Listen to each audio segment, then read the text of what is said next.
Neither snow, nor rain, nor heat, nor gloom of night stays this podcast from the swift completion of their appointed podcasting duties. Youth baseball, on the other hand. My name is Bob, sitting across the way from my good friend and co-host. That's Abe. How you doing tonight, Abe? Doing well, Bob. Yeah, here we are. Lori's here too. How you doing tonight, Lori? I'm just kind of stressed all the time. But, you know. Lori's, but you know, tonight is Monday, June 8th, 2026, 9 o'clock on the East Coast. It is imperative, Abe, that we live bet the games because there is an NBA Finals game happening right now. I can probably see it reflected in your glasses. I believe it is already underway. The New York Knickerbockers have a 2-game lead on the San Antonio Spurs, who possess the Shohei Ohtani times Babe Ruth of NBA all-time greats in the person of Wembanyama.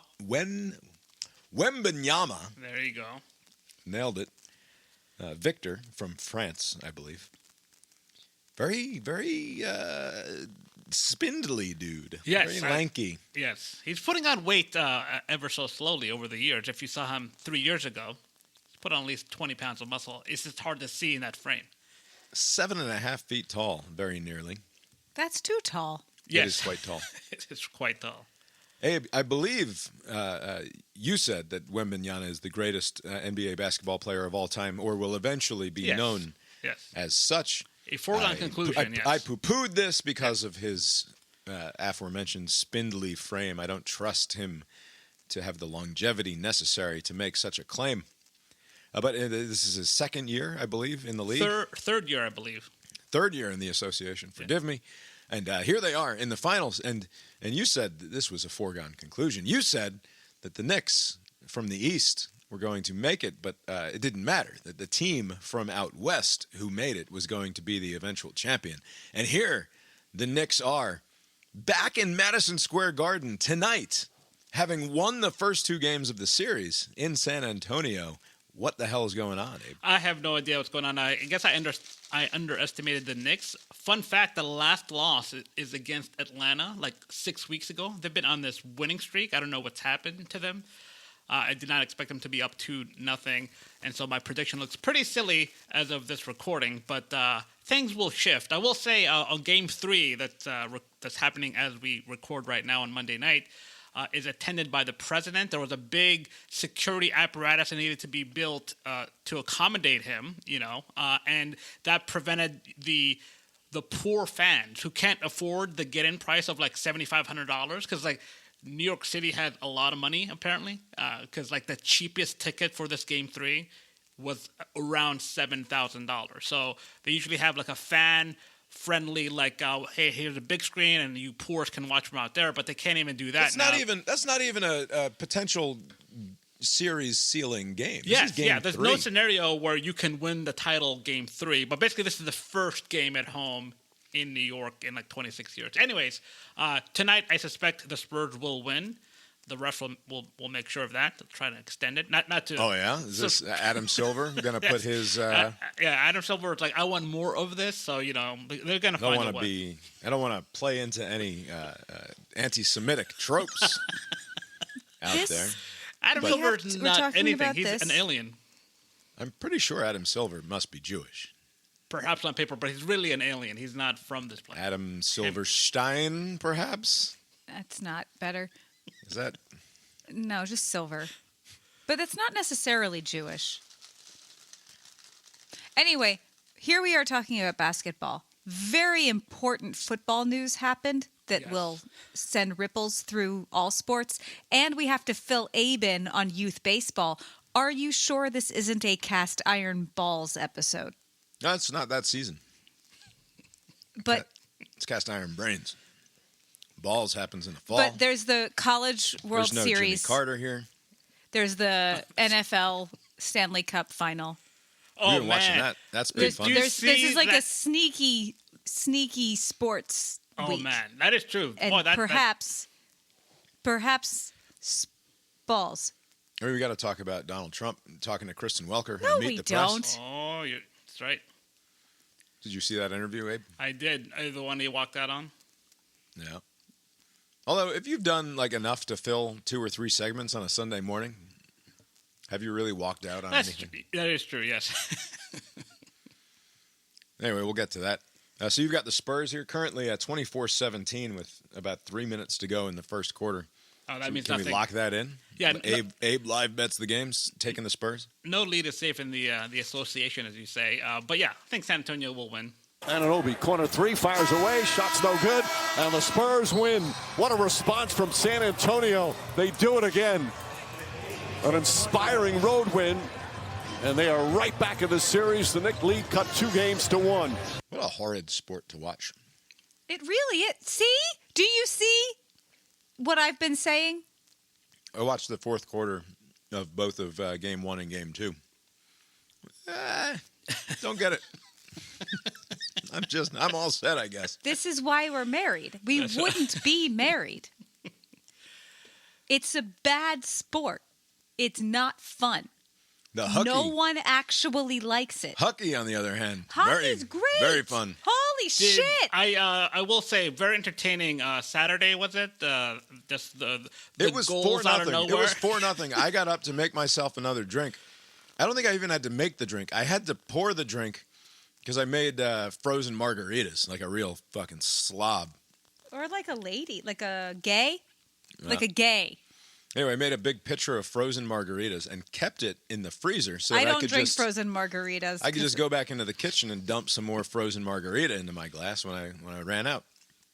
And I think from the time I got up and refilled my frozen margarita from the pitcher in the freezer and sat back down, it went from like 4-0 to 4-3. Yeah. It was so fast. Because it's not like football where it's like, okay, you scored and then we're going to go and we'll go to commercial. I mean, it could happen in football with like a pick six and then another pick six. Yeah, but they go to commercial, they kick the extra That's point, true. they go to fucking yeah, it commercial keeps again, going. they do the kickoff, they go to commercial. With hockey, they don't even pause to give the PA guy time to announce who scored the fucking goal. They just put that puck in the middle and it's like go. And then in the middle of the next play, the guy is like, goal from so-and-so on such and such a fucking team. And then the next goal is already happening. It's crazy. You could feel the clenching of the butts in that arena when they scored the third goal, especially because that happened in succession, and then the tying one was like very late. And then they couldn't get a goal in a whole thing. They played By the like way, 2 I will games. say, even if you're not a big hockey person, especially with this Vegas team, they do this weird production that was at the top fantastic. where they have some sort of. I think it's just I love gimmicks, and so if you're into that, just I'm sure it's on YouTube somewhere, but just at the beginning, Great. I'll find a link. Make sure it's in the show note, brainiron.substack.com. We were watching it. Yeah, it's a big fucking laser show with smoke machines and fire and all of this. Dancers. And I'm looking at it, and it's like, I said to Lori, who is this for? Like, is it just 9 to 13-year-old boys? Because I can't imagine who thinks this rules. Like, looking at this, the reaction from, like, the production crew, what they're going for is for John Q. Public to be sitting at home, his thumb up his butt, watching the television, and for John Q. Public to go, oh, man, that rules, right? It does, though. It doesn't. It's so lame. So is everything. But, like, at least, like, in college football, when they run through the smoke and they do the, like, there's usually some sort of history or tradition to it. Yeah, this one like is Vegas. Tennessee does the deal where the band opens up and it's very cool. We're watching the sausage being made because this is a very recent franchise that did not exist 10 years ago. I know, but they put that stupid night helmet out on the ice, and then they make them skate through the smoke with the neon all around it. It's like, what are we doing? Why is it's a whole society geared doing hockey, pleasing the aesthetic sensibility of a fucking idiot 12-year-old child. I suspect the traditionalist from the the hockey parts of the U.S. and Canada are probably looking down on this. But it's, I don't know. I can't imagine that any fan base that's like really into their sport, they don't like any sort of meddling like this, any sort of change. Yeah. But the sport is the same. It's just the trappings around it. Yeah, the They're trappings. not changing the hockey. Yeah. What a weekend! Because also the girls, fucking baseball. Excuse me, we're not going to talk about the hockey and not talk about the Vegas snowplow girls. Yeah, we can talk about them. That is not winter attire. No. Have you ever? You've ice skated. You get hot. You need to have your leotards. Yeah.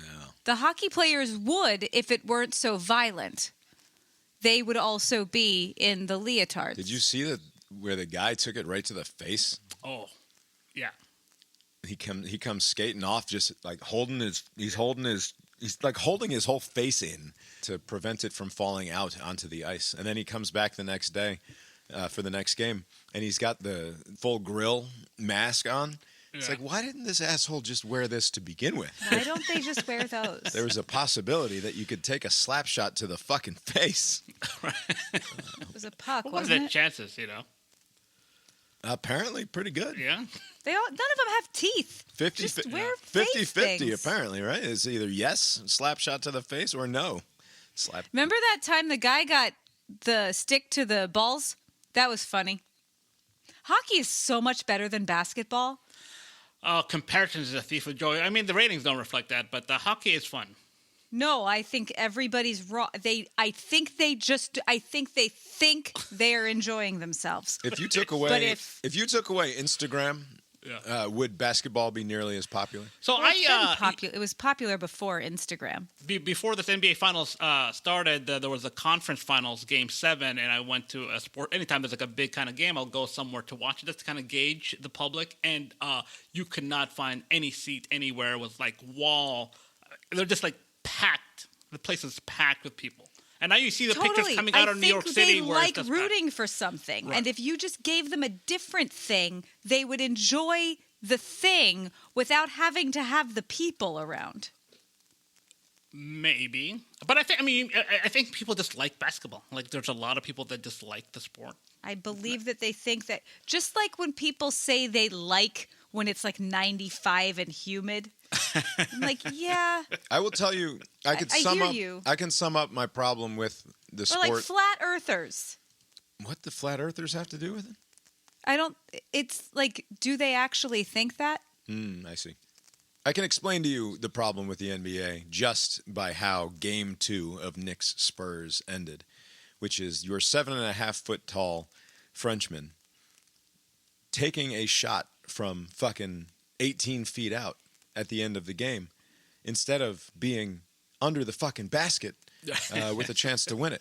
Why is the guy who's 7.5 feet tall shooting a jumper from outside the foul line at the elbow there instead of being under the goddamn basket? What are we doing? The Knicks seems to have figured out that there's a center of gravity issue with Wemby, and so they're exploiting that. The previous teams that he has faced in the West, for some reason, weren't doing that. So he was able to like freely be near the net. But if you watched earlier in the game, they were preventing him from getting into his spots, and that's why the he had to last settle play for of these the shots. game was a designed play to get Wemby the ball outside the foul line for him to take the game-winning shot, and I just can't believe that that's the play that you go with. Like, if you're gonna give somebody a shot, have it be like a shooter. And I know they're all technically supposed to be shooters at this point in the modern NBA, but like, why does he get the ball beyond the foul line to try to win the game when all you need is 2 points? If anything, that's a decoy play, right? Like, he can pretend to drive, get some of that defense coming his way, and then pass it to some better shooter, and there you go. Yeah. But hey, that's basketball. Anyway. It's bad. It's fine. I'm glad people enjoy it. It's fine. I think that it would be way less popular if it weren't for social media and podcasts and stuff. But it was popular before. It was popular before when it was good. Now it sucks, and it's How is it any different now than it used to be? It used to be a better fucking game, and I know that makes me like an old man yelling at clouds, but I stand by it. It used to be a better game before Steph Curry came in and fucking ruined Was everything. it hockey? It was closer to hockey. Anyway, how about them dogs, by the way? Did you watch any of that? I did not know. Very exciting college baseball. College baseball is a pretty silly sport, but It's so dumb. it's quite exciting also. Dogs back to Omaha for the first time in quite some time. Has it been since 2008? Yes, Something exactly. Like that? Since they Really? were, Wow. yeah. Yep. What has changed? Is this late. did something change? Like The why the team all of a sudden the good? coach then got fired eventually, and now Okay. there's this guy. Oh, this guy's good. And now you can pay players, so it's different. Did they buy this team? I'm not familiar with the background here. They're allowed to. It's just like all the other teams. Sure. It's Georgia. Anyway, we'll be excitedly watching that, no doubt. Do you know what's funny? Watching a Little League game happen in real life with the phone on the college baseball game and having to react only to the real life game? It's weird. It's like when it's like the word is in the color blue, but you have to say the word green. Yeah, it feels Like it weird. was Yeah. that kind of mental exercise. It's hard. It's fun.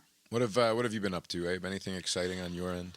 Over the weekend, went to go see the Braves with my brother and nephew. And it was a very fun outing. Like the weather held out. There was no rain. Very hot otherwise. The previous weekend, we didn't record last week, went to the Renaissance Festival. How was that? That was fun. Although I think I caught something because in the days to come, for like as this was Sunday, so we were there like most of the day Sunday. And usually, I don't think this is how illnesses work. It was way too rapid. Like I woke up feeling like under the weather, like Monday morning. Not enough to like affect anything. I was still able to go to work but I just felt off, and then it just kind of got a little worse. How on much Tuesday. sick leave do you have? Oh, I got like 1 billion hours, but I never use it for anything. So I'll be fine. I guess not.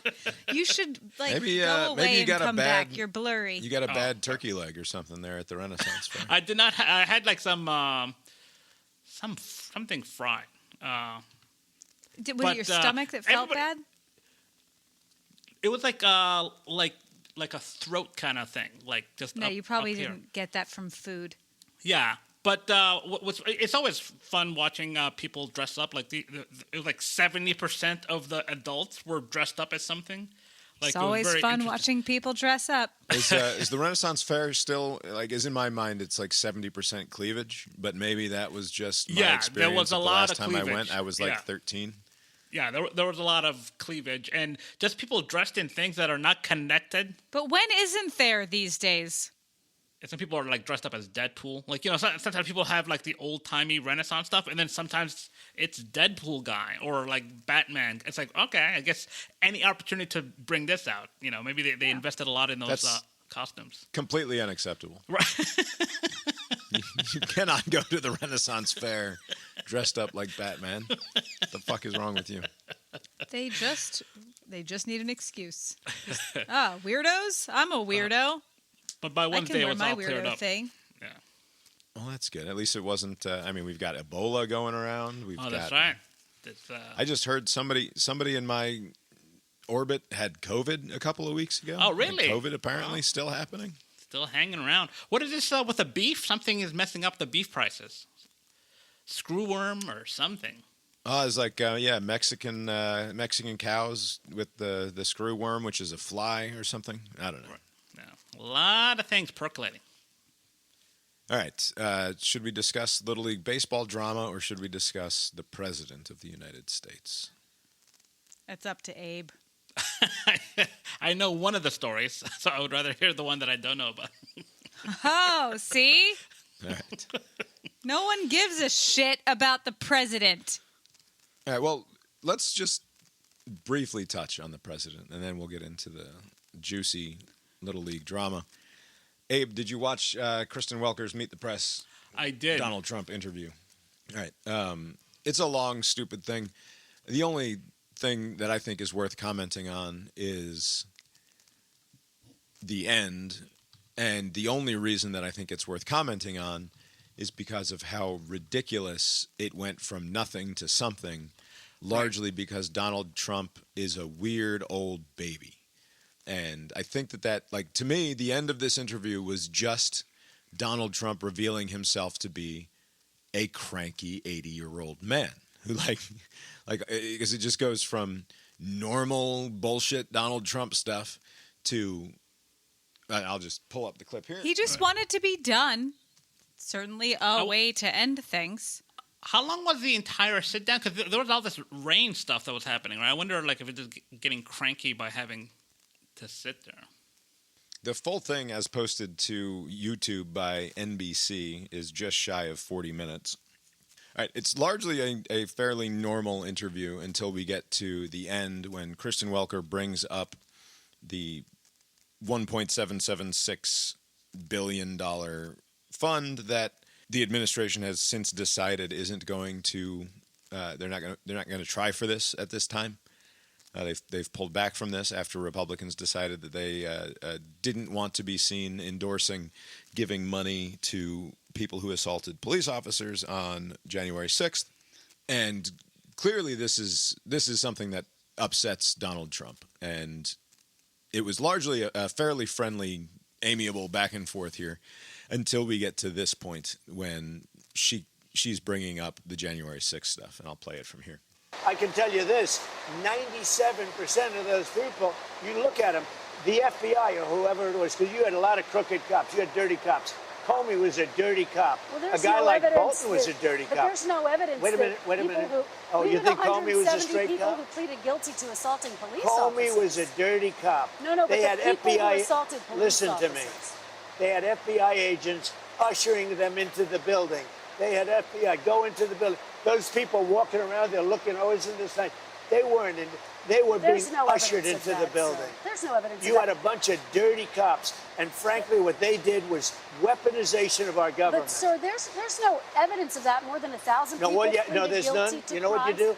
Try looking at the tapes one time. Would you take it off the table? Look at the tapes one time. But 172 people did plead guilty to assaulting police officers. You know why they pled guilty? Should they be exempt? Because they told they were going to jail funds? for 15 years if they didn't. Should they? I was going to pause it there for a quick second. Look at the tapes one time is such a staggering thing to say. Like, what tapes what tapes could he possibly be talking about? Like, what is he? Because I believe that he's seen like video packages that just show people largely peacefully walking through the Capitol on that day, right? And that did happen. Right, that did happen. But, like, to say look at the tapes one time, when anybody who's looked at footage from that day since, mostly I'm just, like, every time I see more footage from that day, my response is to be sort of shocked again, right? Like, it really is way worse than you remember it, even if you remember it accurately. Because you don't have the feeling of watching something unravel, like, in your memory, right? Like that. But when you watch it, it's much more visceral and terrible. Like, what fucking bullshit propaganda pieces have his people put together that he's ingested, that he's the like, finest no, in New York. If you just look at the tapes, you'll see what a perfectly peaceful and wonderful day it was. Also, you had dirty cops. It's remarkable how far he's willing to take this lie. It's like this, I've created this alternate reality and I'm going to stick by it no matter what. Like, what good is it doing him now? He's already president, the second and the most he can be. So it's weird that he still gets this animated about a made-up thing from 6 years prior when he was president. You know, January 6th, he was still the president. So, like, all the people, there were FBI people under his purview that were concocting this. Like, it didn't make any sense. None of this makes sense, but he's still, like, you think this would be like, oh, just whatever says you and move on, like crooked media and this kind of pivot. But the fact that he's kind of still in this mindset is just very remarkable. They pled guilty because they were frightened. They went down. They were ushered into a building. Many of them were arrested without even going into the building. So you'd be okay with them receiving taxpayer dollars? The people were destroyed by dirty cops and by weaponization. Many of those people should be compensated. Now, with that being said, as I understand it, the weaponization fund was going to set up a group of people, people that could be picked by anybody, fair people, smart people, and they will go on an individual case basis. Okay. Now, I don't know what's going to happen with the weaponization fund. I love the idea because people like you, the fake, dirty press, the crooked press, people like stupid Biden, he's not smart enough to know what's going on, but people that surrounded him, surrounded his beautiful, resolute desk in the Oval Office, what they did to the lives of people, they destroyed people. They sent people to jail who did nothing wrong. All right, just to be very clear, there's no evidence of what you're saying, but let There's me a ask lot you of about evidence. Todd Blanche. Let me ask you about Todd Blanche. Listen to me. Let's talk There's about Todd tremendous evidence. There's nothing What's but not been evidence. The presented election in a was court of rigged. law. It was a dirty election. Mr. And it's President, happening again right now in You've never California. presented evidence It's happening that the right 2020 now in election was California. rigged. Right now, look at what's Where's happening the in evidence California. to that? It's The 4 Republicans days. are doing well in California, no, they're not. They're dropping fast because it's a rigged election. Let me tell you, it's 4 days, and they aren't even close to coming up with it. That's how they count You know the why votes they're doing in that? Because California. they're cheating on the election. Do you have evidence to support All that? I have to do is look. All I have to do is that's look. not And I evidence. listen. And I listen to people. And let's see what happens. But, sir, that's not evidence. Do you think and it's appropriate That's how they that they count the votes in Do you California. think it's appropriate that they have an election and 5 days later they're nowhere close to picking a State winner? and local officials acknowledge they are slow. They're urging. No, they're crooked. They're urging They're the crooked. votes to be counted quickly. That's how they vote They're in crooked, California. just like you're crooked. Your press is crooked, and Meet the Press is crooked. To be fair, I'm not crooked, but let's Really? Let's Well, you continue. play right into their hands. then. Let's continue. You're either crooked or you're stupid. Let's you play continue. right into their hands with this rap. You know that these elections are rigged. Your network knows that they're rigged. You know that I won an election in a landslide, and I got 94% bad press. But, Mr. President, you know why I you've got never that? presented Because you have no evidence. credibility. But you've never presented evidence that it was rigged. Let's keep talking about. I want to talk about Todd You Blanche. have more evidence. There's more evidence than ever presented. Let's talk Your about elections you in went this to country, court. we're like a third world country. But, sir- Your elections are crooked, and you're crooked, and But, Meet Mr. the Press is crooked, Mr. and so President- is ABC and CBS and CNN. But, Mr. President- You're one-sided crooked networks. All right, let's call it quits because I've had enough. Thank you, darling. Have a good time. Mr. President, let's please. I traveled all the way to Wisconsin. I've sat I traveled in the rain with all you. the, I know. I I've sat in traveled the rain all the with way you to for an hour, Wisconsin. on and off in the rain, and I've given you enough time. You ought to straighten out your press because you know what? Mr. A President, country can never be We great traveled with a dishonest Listen, press. we Come on, let's traveled go. all the way to Wisconsin for this interview. I don't know why I find it amusing that Walker keeps mentioning how far they traveled, that they had to get to Milwaukee. That would that Yes, had to appeal go to all somebody the like way to Trump? Wisconsin. Come on, I'm like, what is that? A 2-hour flight from DC or New York? Also, like, that's your fucking job. Who cares? Yeah, like, what do you? Yeah, why is that a? Right. She got a fucking business class ride. Like, what are we complaining about here, Kristen? Obviously, it's very sort of funny at the end there when he's like, I mean, he's just such an old fucking faggot. I mean, it's like, I'm sorry, but like, he's very like, I had to sit in the rain with you for an hour. Like, And again, But- what end? Like, this benefits no one, right? Like, there isn't any utility for like a JD Vance or anyone else to kind of carry this torch forward, right? Like, so what's this for? it was such a funny pivot to me because he goes, like, because they're having this argument about the so-called weaponization fund, and she wants to talk about Todd Blanche. And he's just like done. He's like, because he's so fucking worked up. And when he gets worked up, Yeah.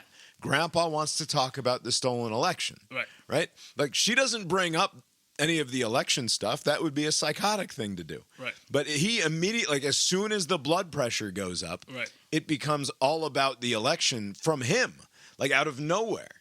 And it just seems like I know it's a stupid game to play where you talk about like maybe the old man is losing it or whatever. But it just feels very much like just an old guy who's gotten cranky and who doesn't quite have it anymore.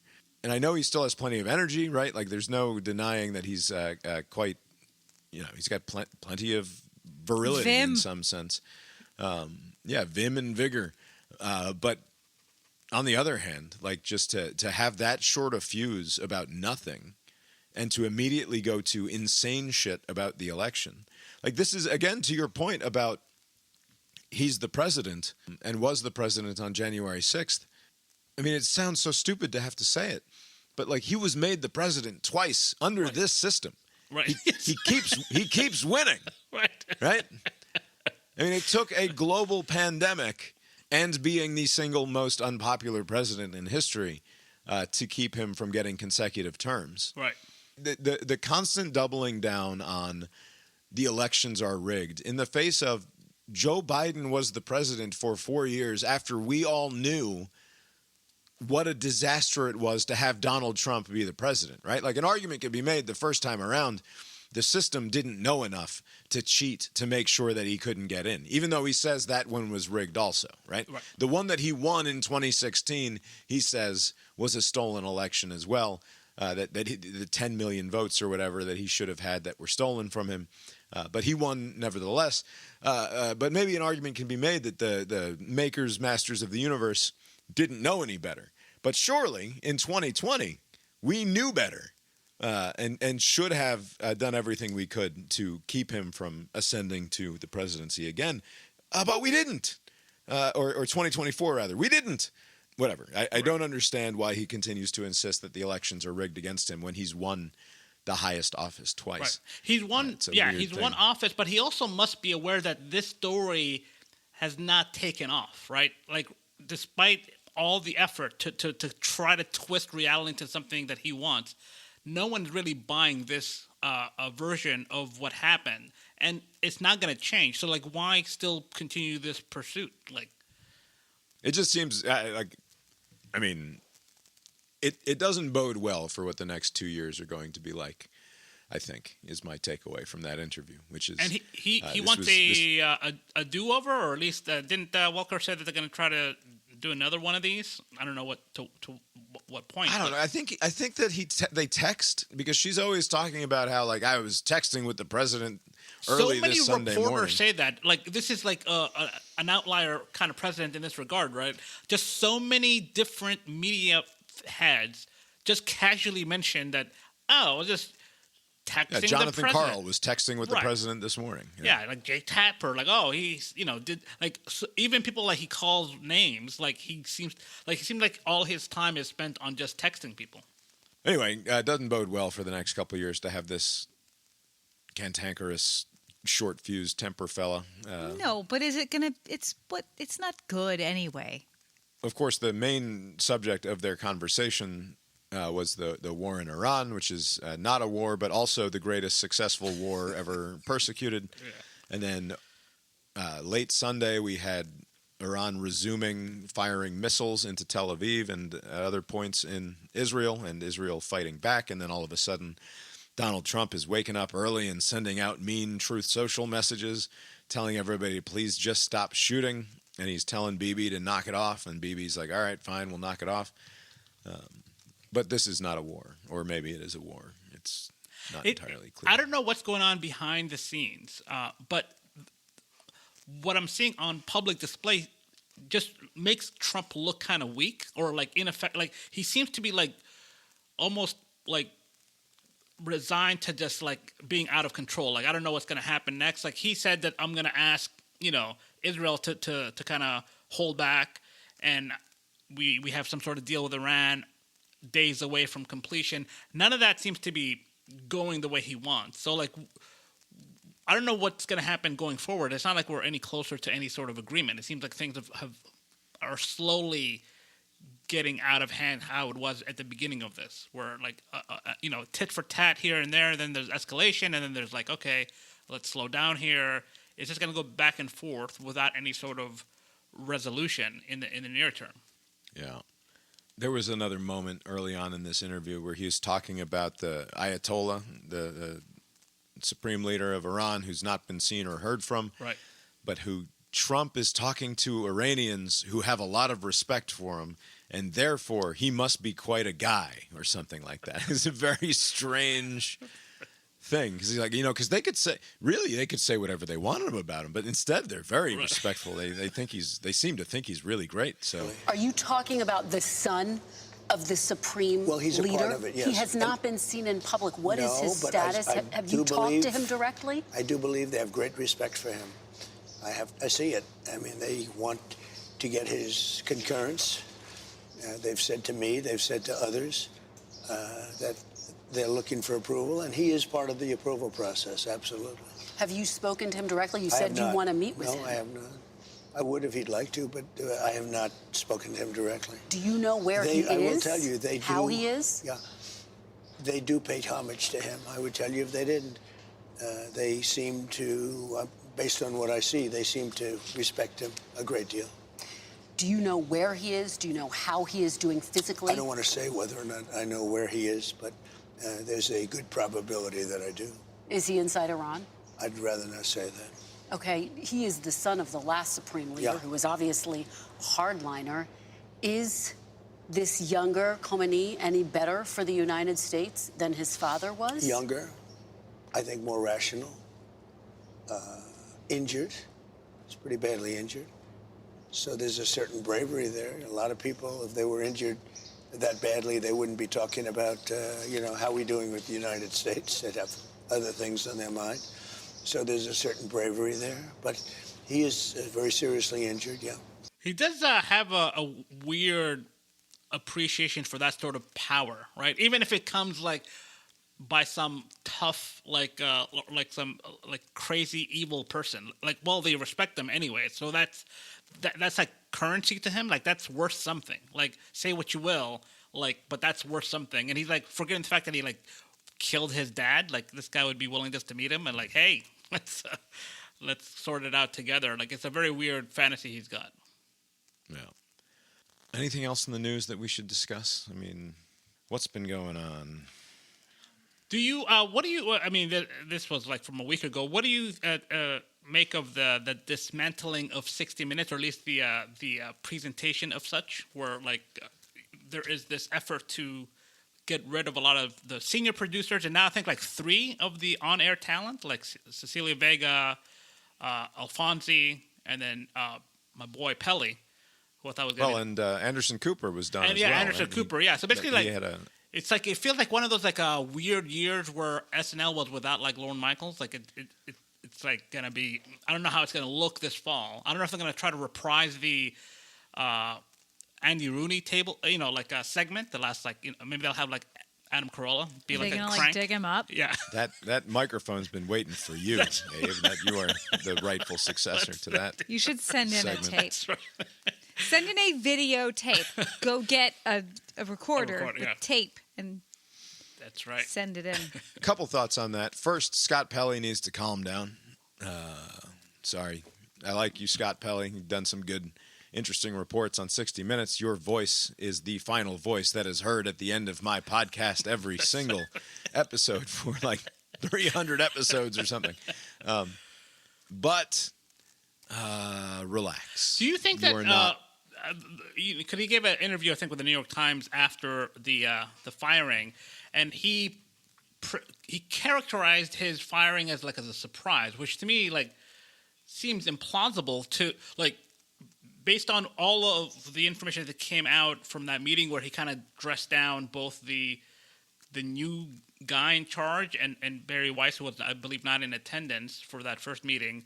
It's kind of hard to not be let go after that, and it seems like the strategy though is it's kind of make whatever comes next difficult for CBS to kind of recover from, because if they do a lot of stunt hires, if they go through the deep bench of CBS Sunday Morning and just get a couple of people from there, maybe poach somebody from another network who's in this same kind of milieu, then it'll be fine. But if they get some cranks and they have very short form, if they introduce music, 60 Minutes will be dead.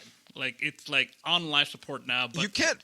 It would be foolish to mess with the format. It's still a fairly popular, by the standards of its of current media, it still does very, very well. By its own standards, throughout its entire run, obviously, it's not nearly the centerpiece of but nothing really is other than political conversation that it once was.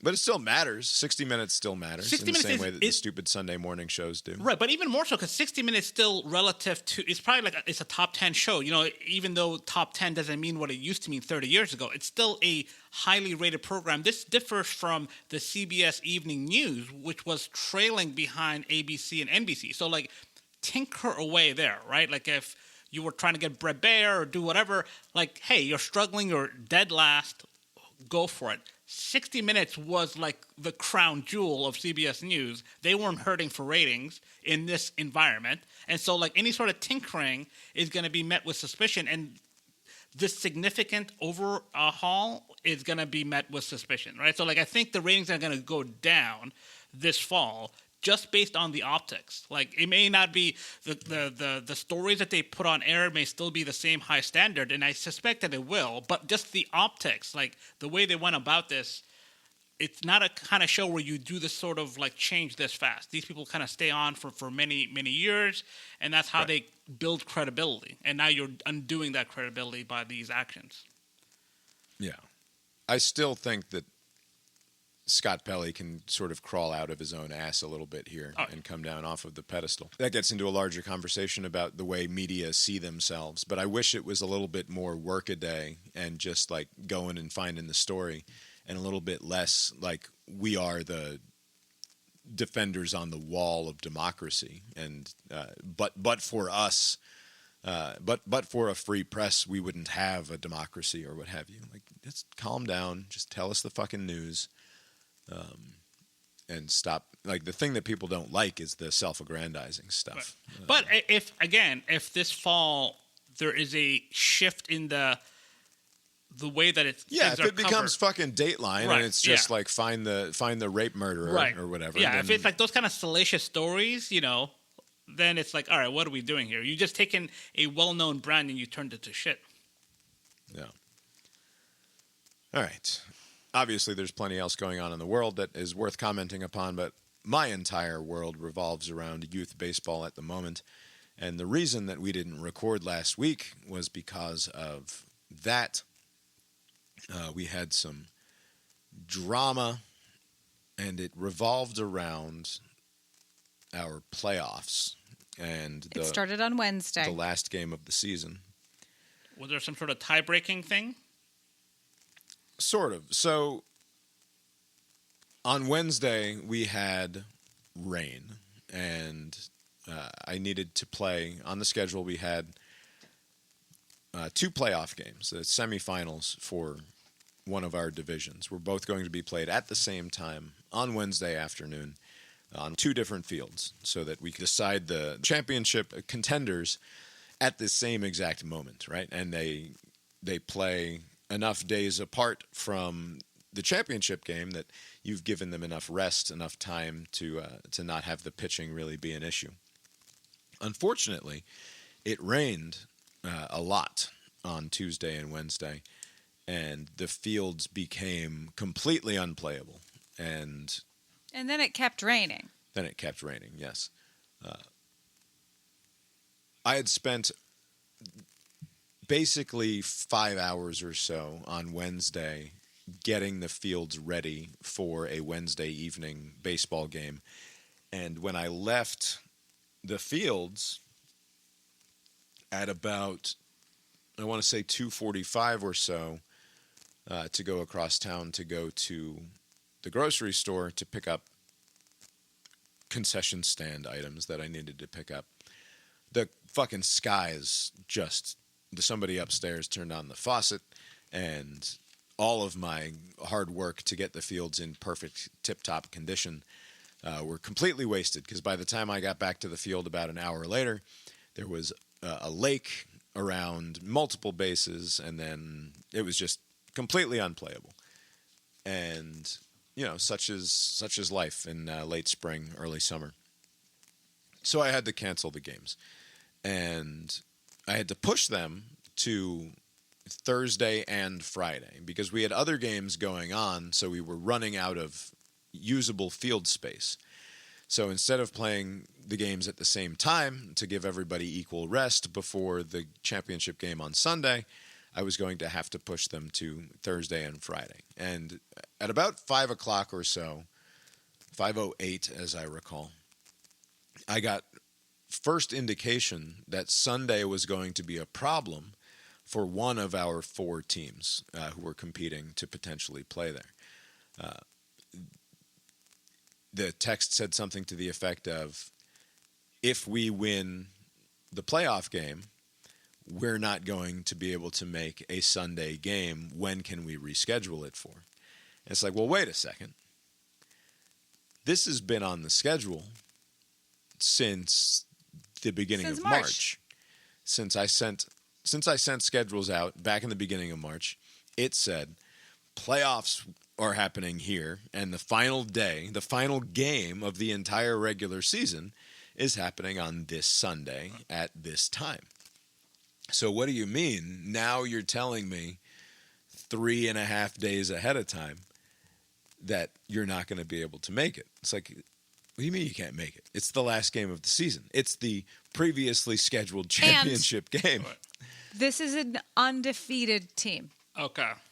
This is a team that is better than all the other teams. So it's not like JMU sneaking into a 12-team playoff and winning. Like, oh, we didn't plan that. Like, oh, we can't go home for Christmas break because we got to play in a playoff? Fuck. It's not that. They were obviously going to be in the championship. Right. Is there any... Well, obvious. It seemed obvious because we still haven't done the playoffs.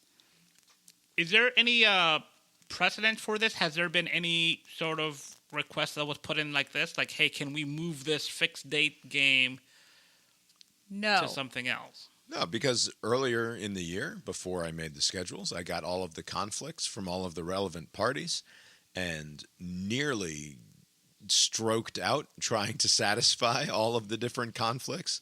You know, as I am trying to make schedules for 4 different divisions of baseball and have them not conflict with one another and have them not conflict with the coach's particular requests and the travel ball needs of certain players. So, no, I didn't know about this conflict ahead of time. And if I had known about this conflict ahead of time, I probably could have attempted something and maybe moved some stuff around. But the fact is, I didn't. And we don't like to keep people because this is just Little League rec baseball. Right. These are people that don't want to plan their summer around baseball. Right. The season ends when it ends because that's when the school year is over, and then people can bugger off to the beach or send the kids to grandma's house or whatever it is that people do when school ends and there's no more baseball to be played. And so we don't anticipate pushing the last day of the season out any further than we already have. Really hope it doesn't rain. Right. It's just the end. And you hope it doesn't rain. And if it rains, then you figure it out. But like the only an act of God. Right. Yes. Is the alternative a forfeit then? Right. So there's a Great line. question. There's a line in our rules, as written by me, basically, that says there are no forfeits in Little League baseball. And so the other part of the line is, and this was the thing that they hung their hat on ultimately. And by the way, I should get It's important. to the other part of the story here, which is that because I had to schedule the games for Thursday and Friday rather than playing them both on Thursday, one team had to play first and the other team had to play second. And I said to the group of coaches, like, I need to hear particularly strong cases for why one game should be played on one day versus a game played on another day. Like, who can make essentially the strongest case? Let's figure this out together.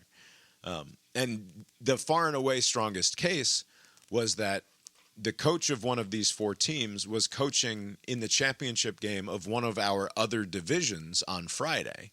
And so sticking him on that Friday night slot He can't. would have meant taking him away from one of his two teams, either the team that's already in the championship or the team that is trying to win a game to get into the championship. And so that's a pretty strong case, right? Like, I have a direct conflict with another team in our little league. So I said, okay, great. I'm inclined to give, let's call it Team A, the Thursday night game, and give Team B the Friday night game. Yeah, I would go Team Orange and Team Red. Oh, whatever. I wanted, but before I finalized that, I said any major objections to you guys playing this game on Friday as opposed to playing the game on Thursday. And the coach said back, well, I'd rather play Thursday, but Friday is fine. Okay. So No objections. no, right. No, clearly no. Like, he voiced his feeling Right. that he would rather play Thursday, but he said also Friday is fine. So I was like, all right, great, thank you very much. Watch the pitching, basically, right? Like, don't overextend yourself with your pitching on Friday, knowing that you got to turn around and go again on Sunday. But like, that's coaching. Welcome to Little League Baseball, right? Sometimes you've got a couple of games in a couple of days, and you've got to figure out the pitching. Anyway, Thursday happens, and the coach who was coaching in his championship game on Friday, they win their Thursday night game, so now he's going to be coaching in the Friday night championship game and the Sunday championship game. And then Friday happens. No, wait. Thursday, you got a text that said, have we figured out when we're playing the championship game? Right. Yeah. Sunday. This is the same person that said we need to find a different. Yes. Right. I was like, yeah, I can't really push it back. Like, it's Sunday. It's the last day of the season. We got to figure it out. But like, I don't know what to tell you. Because what I said was, look, if I can, whoever ends up winning, like, first I was like, hopefully we get a shock on Friday and the team that is actually available to come play the game on Sunday wins the game.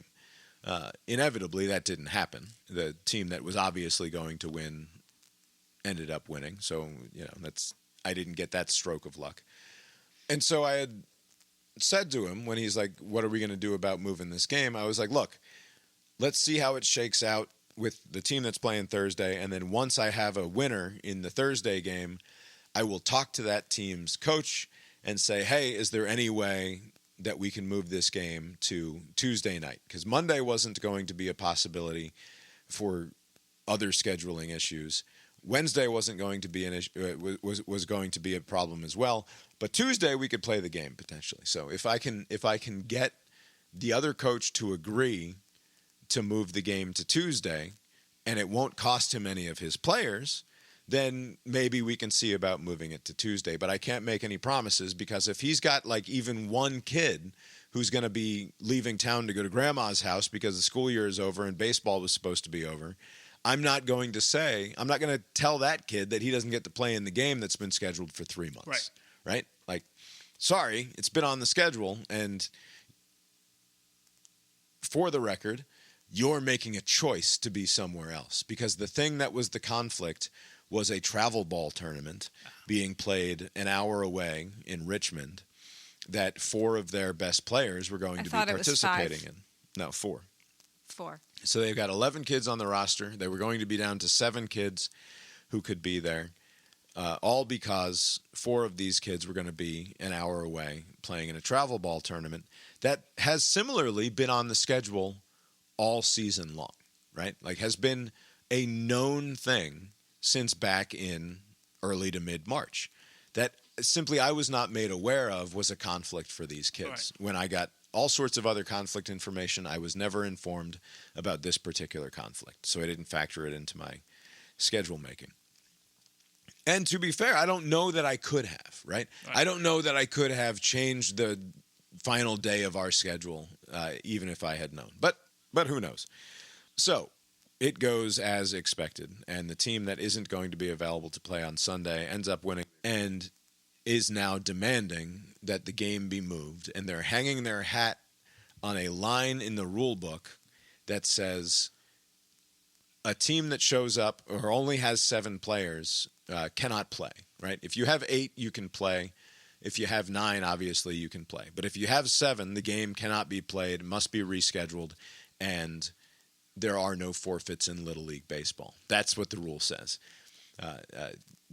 If you only have 7 players, the game must be rescheduled because there are no forfeits. Now, that doesn't include mention of the known asterisk, which is anytime you don't have enough players, we source players for you. You get players either from the same division, if we're doing things slightly sketchy, or realistically, the proper way to do it is to go get players from the lower division and bring them up to play. Like they get to play up in that case on your team. And I did it half a dozen times this year. I got a player from minors to play on my majors team, or I got majors kids to play intermediate baseball. Like it's a common thing that happens all the time. And you can just use other teams' players too. Right. And frequently enough, we just allow the intermingling of players from team to team, even within division, because like it's still just rec baseball fundamentally, right? Like it is what it is. It doesn't. There's no stakes here of any serious consequence. Right. So if there's a Stakes could not be lower. Right. This is 9 and 10-year-olds. If there's a process already in place to resolve this sort of issue, then why is there an issue? You think that's the end of that? Oh, that's a great question. Because all 3 coaches weren't going to be there was the crux of it. Because the 4 players... Because 2 of them were choosing to not be there. Right. The 4 players, 3 of those players are the ones who are coaches on that team, right? So it's not just that they were going to be down from 11 to 7. They were going to be down from 3 to 0 on the coaching ranks, right? Because the coaches were choosing to go spectate at their children's travel ball tournament an hour away. And so I did something that might be perceived as slightly underhanded. But what I was trying to do was generate an indignant response. Bob is basically King Solomon. By the way, one piece of the puzzle, that other team, the Tuesday option was not going to work for them, or is that not factored into the story yet? Tuesday option was not going to work for them because A, they didn't want to move the game, and B, there was a kid who was going on vacation on Sunday night or Monday morning as soon as the game ended, basically, who wasn't going to be around anymore. And that didn't seem fair to, according to that coach, he didn't want to move the game because it's wrong to prevent that kid from getting to participate in the final game. And there are no other viable dates. So basically, like the right, because we can't keep pushing this out, right? Like, and like whatever. If this had come up 2 weeks before or a month before or 2 months before, I could have figured something out in all likelihood, right? Like I could have moved it and no one would have even known, right? Or the people that would have known would have been like, hey, wasn't this different? Like what? I had this on my schedule. It's like, yeah, man, sorry. I had to fuck with it. It is also important to note that this was not approached with, oh, we really screwed up and forgot to tell you about this conflict. Is there any chance we could move that game to any of the dates in the future? Because we really want to be at this other thing where our kids are. That is not the approach. The approach was, you're going to have to postpone that game on Sunday because we can't be there. And by we can't be there, what we mean is we are choosing to be somewhere else. It was the approach was, and not you have to do this because I said so. Right. And not just we are choosing to be somewhere else, but we are choosing to be at what we determine to be a more important baseball game. Right. And like, sorry, that's the death of Little League Baseball. Not to be dramatic about it. It is. But like, we don't have a league anymore. If we can simply say, hey, these coaches said that they're going to go watch their kids play a travel ball tournament instead of coach in the thing that they committed to coach in, and we have to accommodate that. Nope.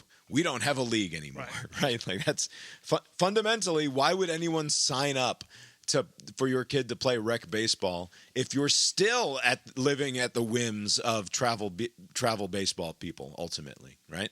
Yeah, it is remarkable that So, a big ask on short notice and the attitude is, this is something you have to do, or It was not an ask. Yeah. It was a demand. yeah. So, I'd said like, look, we'll get a couple of players there. Get your 7 kids who are available so that they can. I don't want to take the championship game away from those kids. They've earned it just as much as the other team has. Get them there, and I'll coach if I need to, or I'll find another coach. But like, just make sure your 7 show up. And it's a bummer that you guys can't be there. But I don't want to take the game away from the kids who fought all year to make it. And what was I doing there? Yes, I was trying to get the how dare you response, right? I was trying to get well, I'm not going to let you coach my team. Are you out of your mind? Like and it's the response I got from one of them, of the 3, was, if I absolutely have to, I'll come back and coach the team. And we're not going to do it with replacement players. It's like, what are you talking about? You're not going to do it. Like, this is just Little League baseball, right? And it's like, no, it's absurd that we would be asked to play this game with players from another team. It's like, all right, well, it's kind of absurd that you're taking your kids and having them play in some other fucking tournament instead of being here. Why do they not think that they're not at fault here? Like, why do they have this attitude? It's interesting. So, I don't know if you've met white men, but is that what it is? It's like you. I don't want to get into too judgy personality stuff here. It is as it sounds, and I'm not being ungenerous in my characterization of this story. Like, I don't think that I'm not thumbing the scale here at all. The bottom line is, and the thing that continues to sort of blow me away, even a week or two later, is that the bottom line is, these people said, we are going to choose to be elsewhere, and it is your responsibility to make sure that our game gets played at a time and place of our choosing. And the thing that we are going to be choosing to do elsewhere is other youth sport, right? And we are going to prioritize this other youth sports league and our 4 children over the championship game in your league. And you should move it because of that. And it's like, no.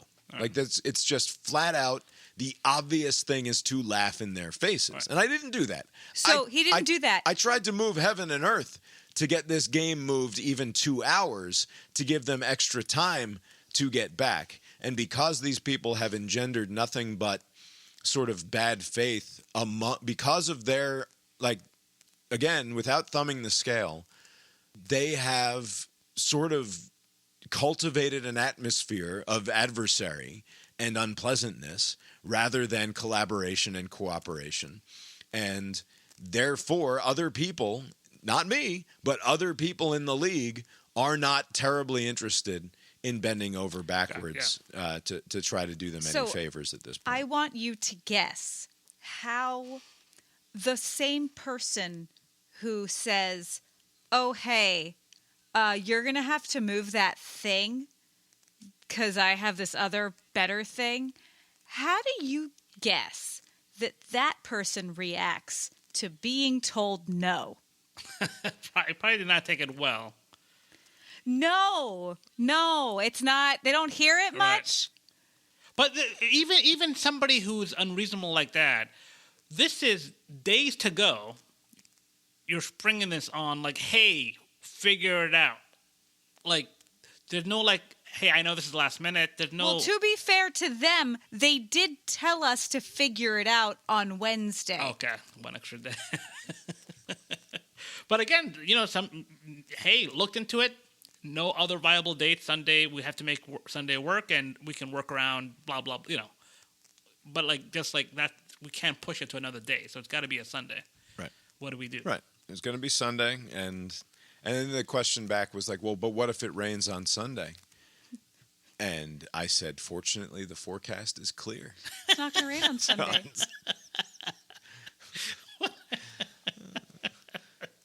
Which was as close as I got to being a dick in this whole thing. Was just, fortunately, the forecast is clear. So this is last week. So did they? Yes, this was not the Friday that just happened, but the one before that. So then did they? Okay, we have to make it work, and they moved heaven and earth. Yeah, you'll never believe it, but all 11 kids and 3 coaches showed up and played in the championship game. Oh, but you're skipping the best part. This was not before escalating it to the president of the league. So they try to go above your head. Okay. Unreasonable, and everyone else is being unreasonable. And not before sending an email to the 7 remaining families saying, we can't make the tournament on Sunday, and the league is refusing to work with us, trying to keep your children from playing baseball. Neglecting, of course, to inform the other 7 or 8 families on their team that the thing that they were doing was taking their children and going and playing in a travel ball tournament somewhere else, right? Like just choosing to be somewhere else rather than fucking grandma died and we have to go to the funeral, right? Like, because that's like fundamentally what it came down to was it's sort of a question of, and I said this to my buddy because I was like, obviously I need to rework the rules because it does in fact say that if you don't have more than 7 players, then the game must be rescheduled. And I wrote that part of the rule knowing 2 things. 1, we always find replacement players if you have fewer than 8 players. Like that's also in the rules. But 2, I wrote the rules with an understanding that this is people just trying to make everything work together. Essentially, I wrote the rules believing that everyone was operating in the same good faith that I was. And here was someone who, for the first time, mentions the rules and only as a way of saying, it says if you only have 7, you have to reschedule and there are no forfeits. So you have to reschedule. Right. If you want to try to lawyer that, I suppose, but you're going to lose because I can get you replacement players, which is also in the rule book. You know why else he's going to lose? Everybody hates him, like Bob said. So he decides to escalate this to the person who might hate him most, actually. Well, whatever. And then eventually it goes to the district, and the district guy is like, oh, no, that's a board decision. That's okay. There's nothing I'm not getting involved here. Oh, so they really try to go everywhere. So then we had to vote. Yeah. And then, it gets so much better. You tried to short the story. It gets so much better. So then... This is all, by the way, happening on that Friday? So when is the... Saturday. Okay. We're in Saturday. Friday, Saturday. Okay. Yeah. Okay. So game is scheduled Sunday at 4:00. Bob is like, first of all, how long have... you discovered already that this was known about for months and not mentioned. And then thinks, how early could they get back? If we push this game to 6:00 instead of 4:00. Right. Crucially, this is me thinking of this, right? This was not coming from anyone else. This is now 48 hours into the full-on crisis mode where it sounds silly, but it really felt like the world is fucking awful coming down on me and coming down on the rest of us. And because remember, now you have a team being told that the Little League is the one being unreasonable. Right. So now we're getting emails from families who don't have all of the information saying, we really think it's unfair and a little bit ridiculous that you can't work with us since half our team can't be there on Sunday. Like, what's wrong with you? Yeah. Sort of thing. Right. And so it's like, by the way, at the same time, I have 8 hours of baseball games on Saturday that I'm supposed to be in charge of and making sure go off. Totally fine. I had a game on Thursday night. We had a championship game on Friday night. Full slate of games on Saturday. All going on. So I literally don't have time to sit down and type out the 2,000-word email response to these people that would explain the situation fully. So I'm just firing off responses to emails that's like, hey, please just give me a call, and I can talk you through this in like 10 minutes. But like, I'm sorry, I just don't have time right now to explain this the way it needs to be explained in an email. And so I did. I had a couple of conversations with people on the phone, and like by the end of those conversations, they were like sort of getting that there was a lot more to this story than they had been informed of, and like found my approach fairly reasonable. Okay, so also, other coach, I call him Coach Sunshine. He is now bursting with spite and just like, oh, we're playing this game at 4:00. That's when we're playing it. 4:00 on Sunday. It's going to be great. Right. He is loving how right he is. He is just, which I despise, to be clear. Like, and like, not to say that it is at all defensible what Team B did here. Ultimately, spoilers, they win the championship. But what they did here is not at all defensible. And if I had known 2 weeks ago, I could have figured out some other thing. But then also, like, I'm thinking about it, and I'm like, well, wait a second. These tournaments on a Sunday are unlikely to run super late, and they're only an hour away. So, like, what if we push this to 6:00 and just play? Because 6:00 is a very normal kick time for our could have little league. scheduled it at 6:00. It wouldn't. Nobody would have blinked twice if it had come out on the schedule and it had said 6:00 on Sunday night. We're playing the championship when there's no school the game. next day. Right, we play weekday games at 6:00 all the time, and people are supposed to go home and go to bed and go to school the next day. So it wouldn't have been a big deal at all to have the thing at 6. So I start circulating that as an idea. I'm like, if I could push this, and I go to Team B first. I said, hey, if I could find a way to push this to 6:00, would you guys make it back in time from your other thing? It's like, I don't know, it'd be real tough, but, if we could move it to 6, that would help. Certainly, we might be able to make it back. So then I start circulating it with everybody else, and Coach Sunshine, full of spite, is not interested and thinks it's tremendously unfair, and we need to play the game as scheduled. And this is where I start to really lose it, right? Like, I've already been quite fed up with Coach B. But, like, to then have Coach A, Coach Sunshine, start to pull this off, where it's like, if this was any other coach making the request to move this game back 2 hours, like, I'm sorry, but little Billy isn't getting on a fucking airplane at 6:15. Right.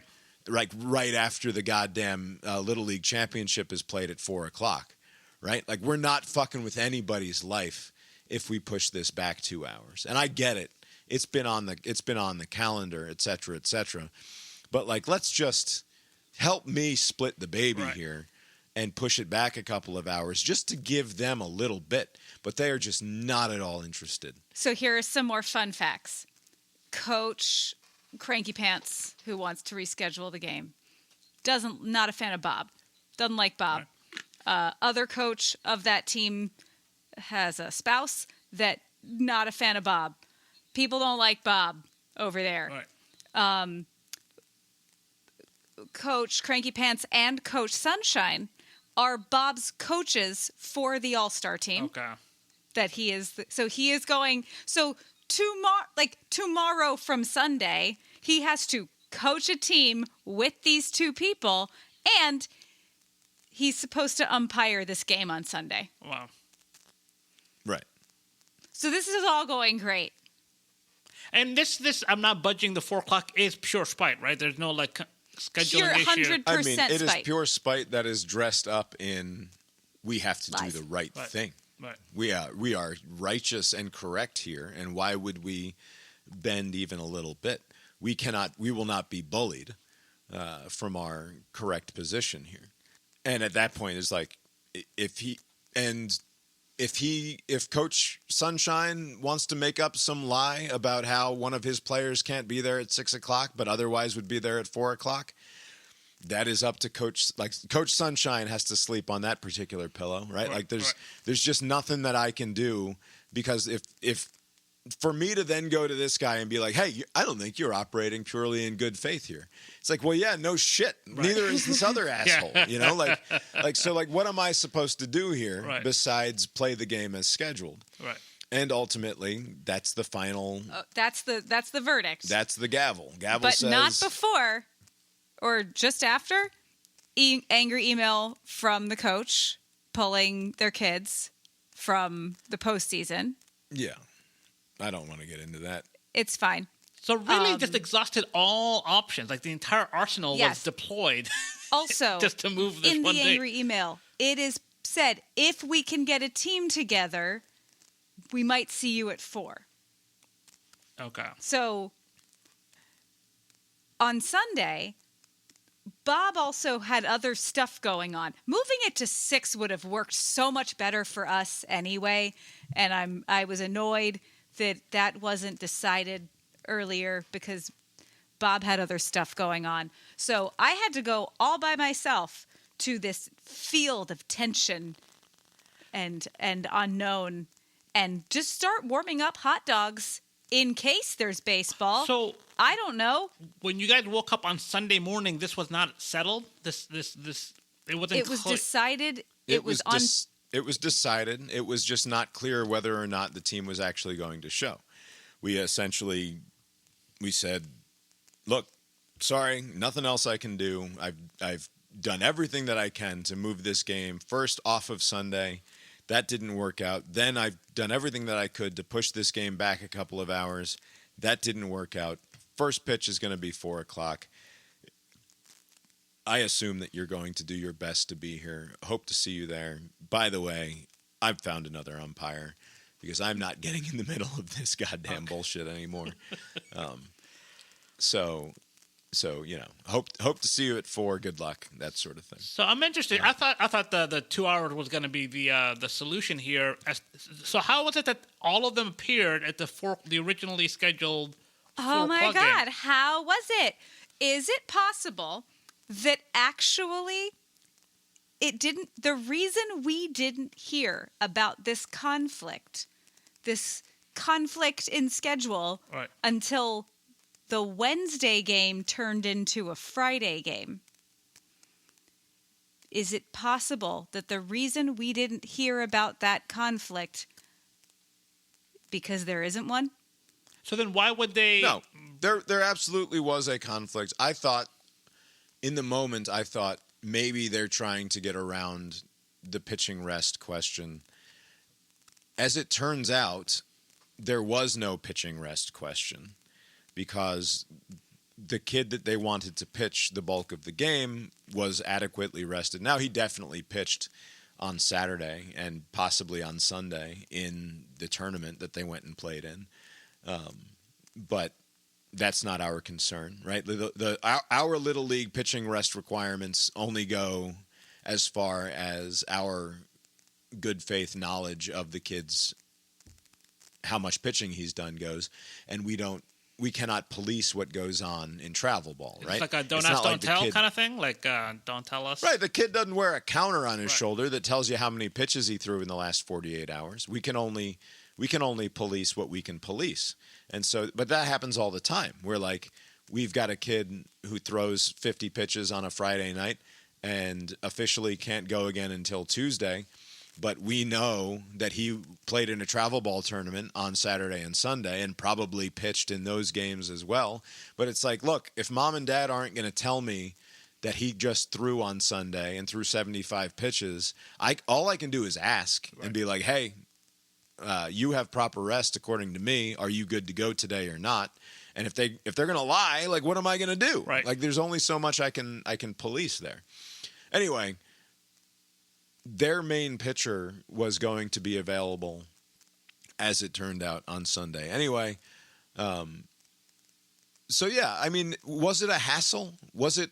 You know what? Ultimately, it was they had to rush away from a team. They lost a game. And so they weren't able to continue playing in a tournament down an hour from here. And so they just came back and they played in the game here. And like that's all it came down to was they were able to get back in time to play, and they were hoping to not have to do that. Basically, that they wanted to inconvenience everyone else. So that they wouldn't have to rush around like crazy people with their heads cut off because they'd over-leveraged themselves in terms of baseball obligations. But for me, as the guy running the local Little League, like I don't have any of the I have zero obligation to what's going on in a travel ball tournament an hour away from here. I can only look out for the people that I'm responsible for, or else what the fuck am I doing? Right? Like as in my duty to the league, it is clearly that I did all of the right things here. Are you going to update the rule book just so there's more clarity on this sort of shenanigans, or do you think it was clear enough as it were, and there's no need to? There's no like. I mean, that's the thing. What do you? I don't even know how you fix it. Like, what do you put in there that says, "Hey, and everybody, please operate in good faith here"? Right. Basically, just say like, like within 2 weeks of the date. I mean, basically, there's like a window beyond which you can't ask for alter date unless there's a weather kind of thing.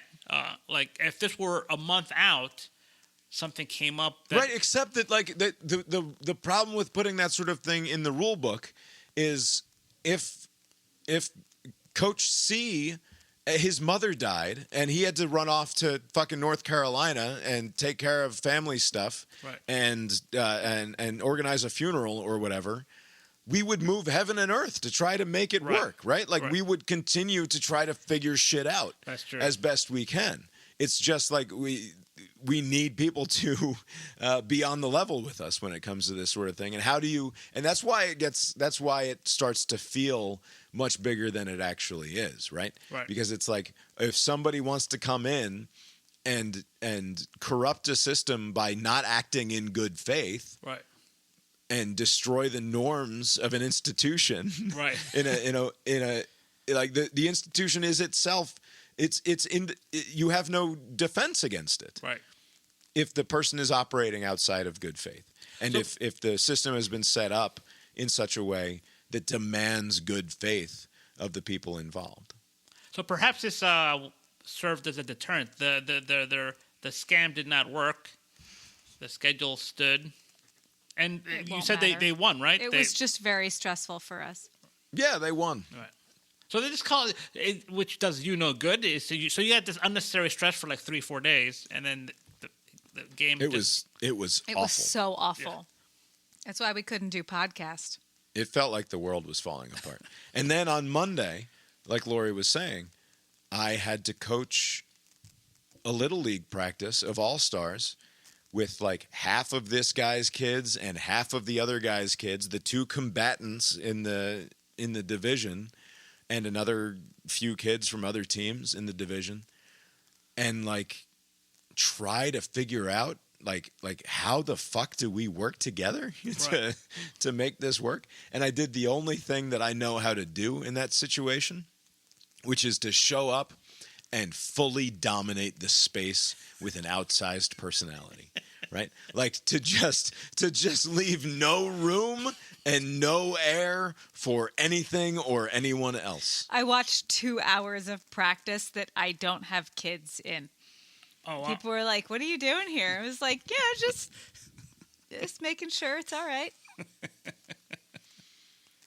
It's hard. Like I imagine that I am an unbearable figure in some ways in the minds of people who watch me coach. Oh, not just in the minds.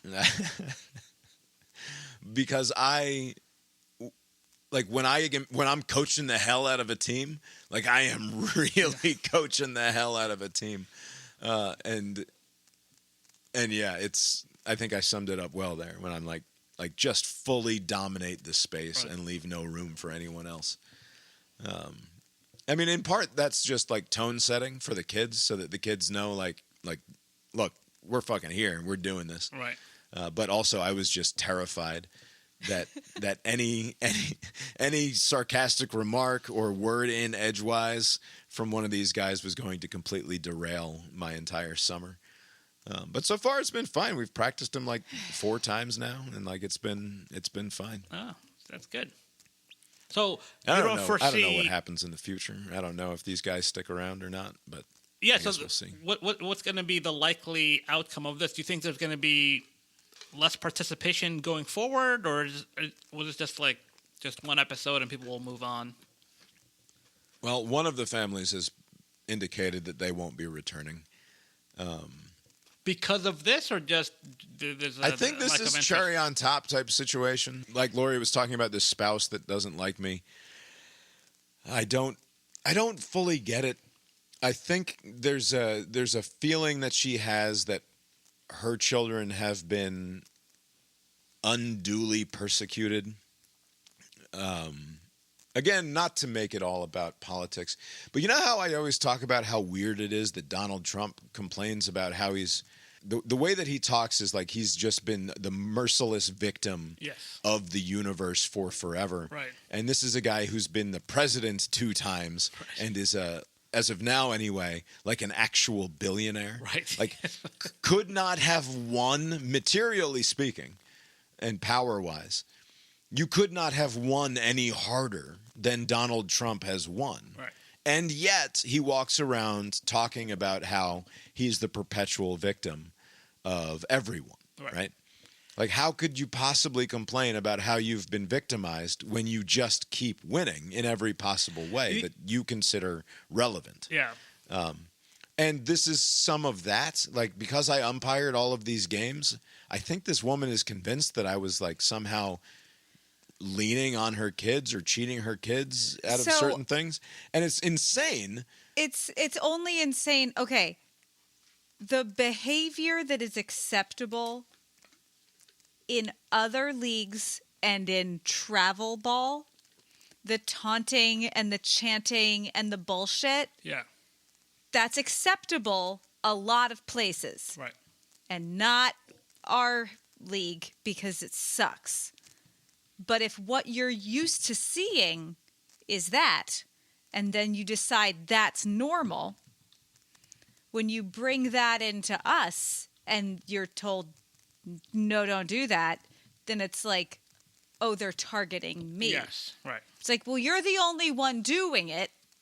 Well, but also, they're not the only ones doing it. Crucially, I have had to shut down bullshit in dugouts in basically every game that I umpired this year, including with children who I really, really like and whose families I really, really like and really get along with, which is not to say I don't like these other kids. I actually really, really like those other kids also. But sometimes kids that I like say shit that's not acceptable to other children, and I have to police it, or else we wouldn't have a situation anymore.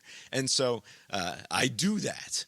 And for some people, they're like, oh, yeah, well, whoops, sorry, kid was talking when he shouldn't have been talking or something. And for other people, it's my baby didn't do nothing. Right? For other people, it's not my baby.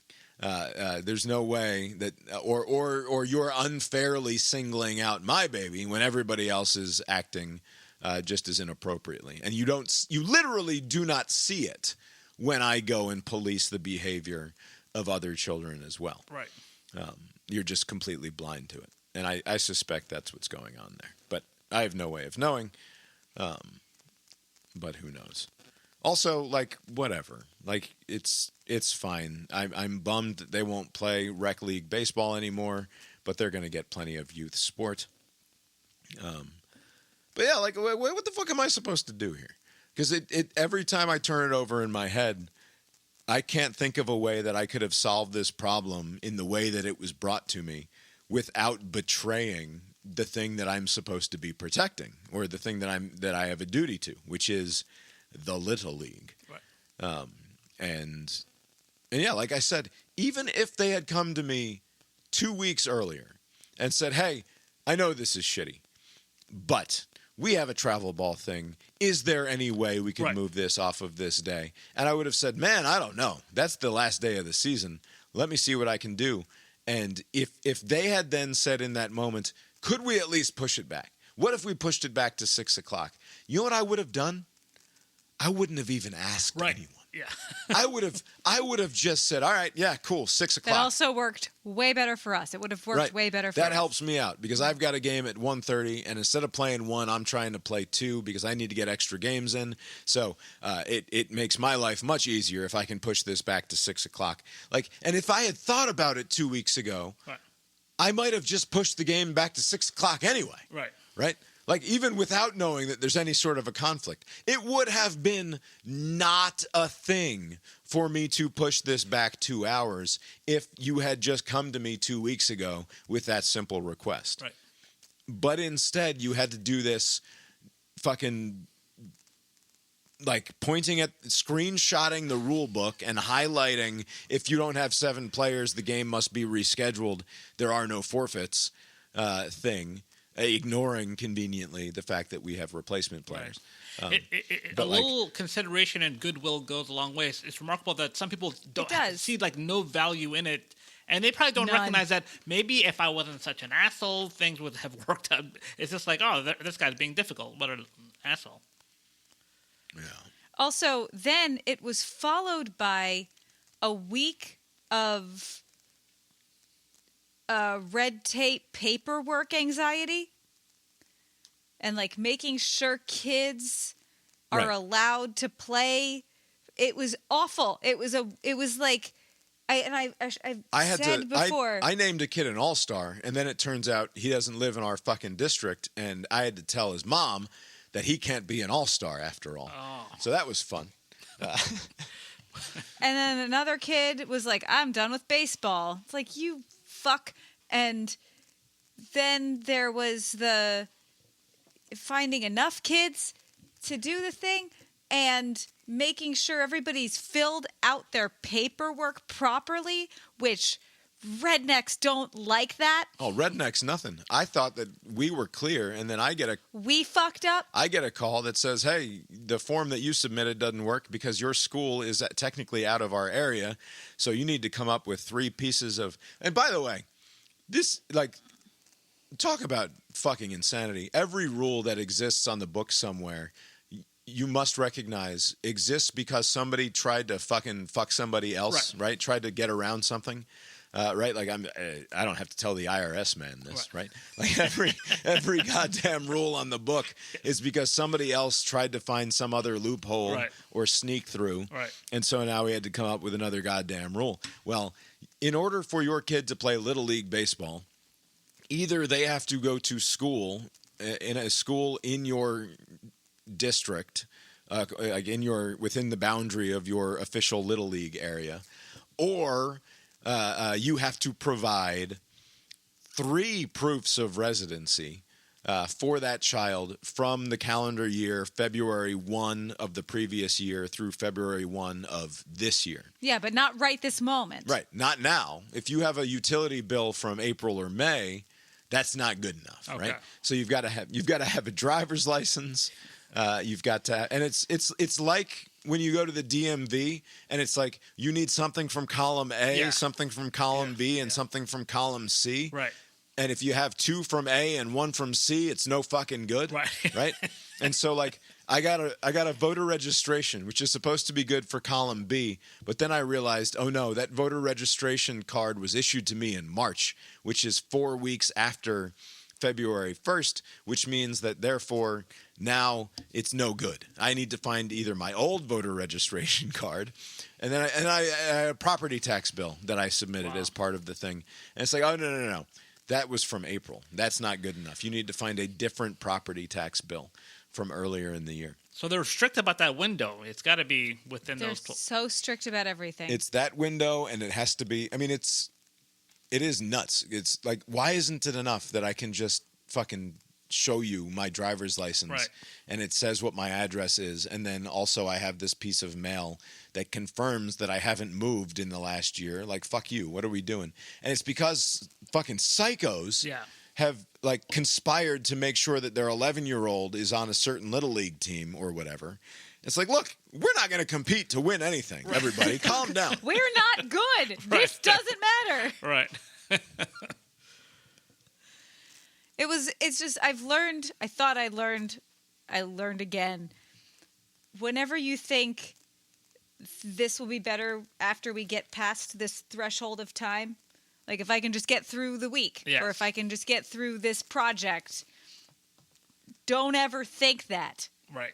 because it's never true. No, Something's always coming. Eventually, you're just going to die, and then it will be over.